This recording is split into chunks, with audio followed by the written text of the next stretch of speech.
농사는 태양과 땅이 짓습니다.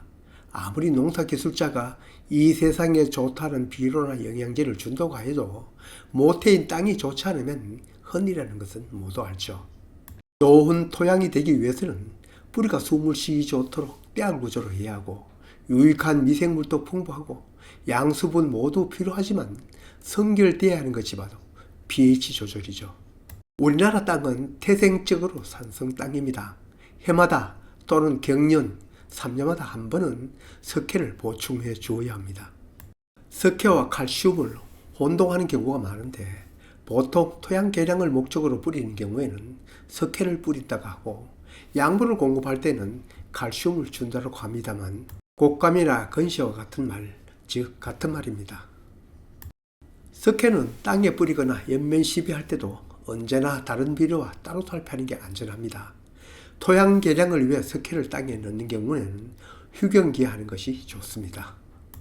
아시다시피 석회 비료 속 칼슘은 토양 개량의 목적 외에 작물의 세포막을 형성하는 중요한 영양소이기 때문에 열매가 한창 연결해 갈 때는 부족하기 쉽습니다.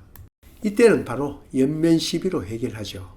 그러니 토양 개량의 목적으로 석회를 뿌릴 때는 작물을 심기 훨씬 전이나 휴경기를 이용하면 효과적으로 안전합니다.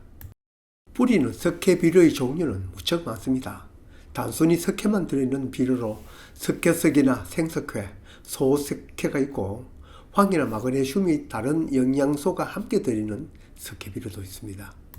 생석회, 소석회 등은 단순히 토양 개량을 위해 뿌리고 이보다는 토양 개량 효과는 떨어지지만 황이나 인산 성분 등 다른 성분을 함께 보충하기 위해서 주는 것으로는 유황칼슘, 황산고토, 용성인비 등이 있습니다.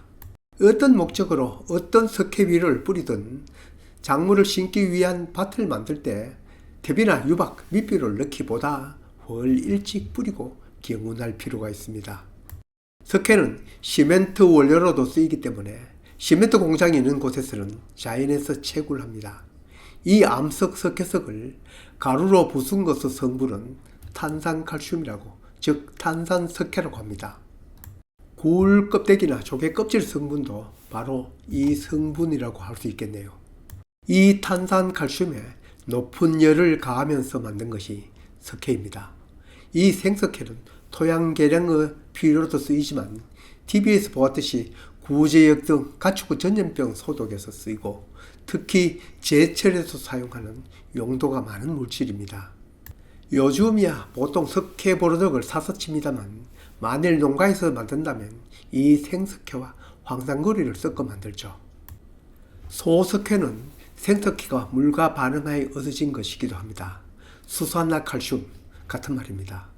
앞에서도 잠깐 언급하였지만 유황칼슘, 석회고토, 석회질소 등 다른 성분이 함께 섞인 비료도 있는데 이러한 석회 비료는 공업 제품 생산 때 부산물로 생긴 것도 많다고 합니다.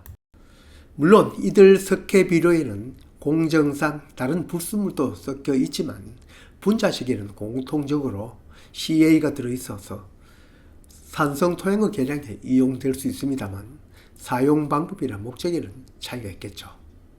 특히 생석회는 수분과 맞닿으면 높은 열이 나기 때문에 사용에 주의를 요합니다.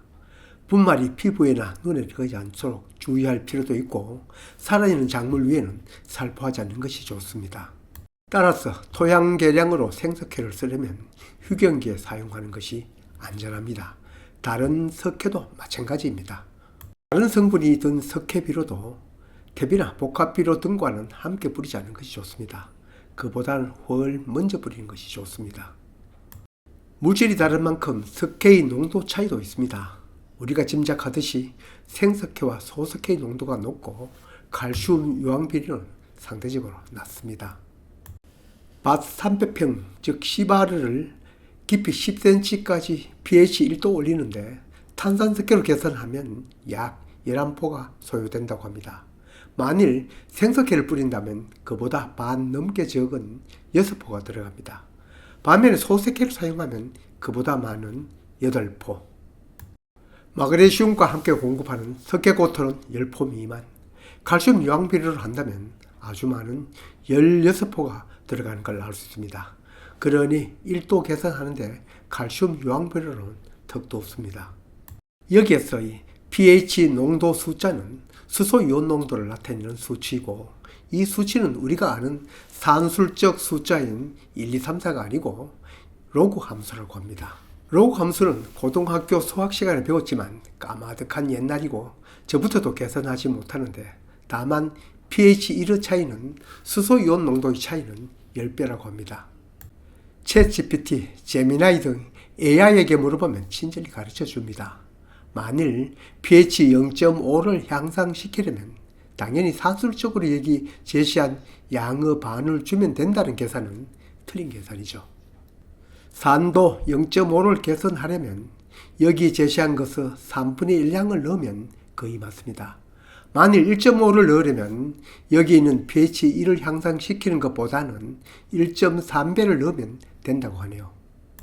만일 우리 밭을 pH 2도를 개선하려면 pH 1도와 pH 2도 차이는 10배 차이로 하니 위에 표시된 양의 10배를 살포해야 합니다. 즉 생석회로는 60포, 소석회로는 80포라는 어마어마한 양이 들어갑니다. 이걸 칼슘 유황 비료는 160호가 들어가니 이 비료는 엄두가 나지 않을 겁니다. 이런 경우는 당연히 모두 개선시키지 못하고 해마다 조금씩 개량해 나가야 할 것입니다. 그럼 내 땅의 pH를 얼마 정도까지 끌어올려야 하는가? 작물마다 적정 pH가 따로 있지만 평균적으로는 약산성인 pH 6.5 정도에 맞추면 될 것입니다. 텃밭농사야 여러가지 작물을 함께 가꾸니 이렇게 대충 맞추면 어느 작물이라도 특수한 작물이 아니라면 맞아들겠지만, 전문적으로 한 가지 작물을 재배하는 경우에는 그 작물에 맞는 적정 산도에 맞추어야 할 것입니다. 무엇보다 중요한 것은 내 땅의 산성도가 어느 정도인가를 알아야 앞으로 얼마 정도의 석회를 넣어야 하는가의 계산이 나오니 무엇보다 토양 검정이 선행되어야 합니다. 토양 검정, 지역 농기센터에 가면 얼마든지 공짜로 해줍니다.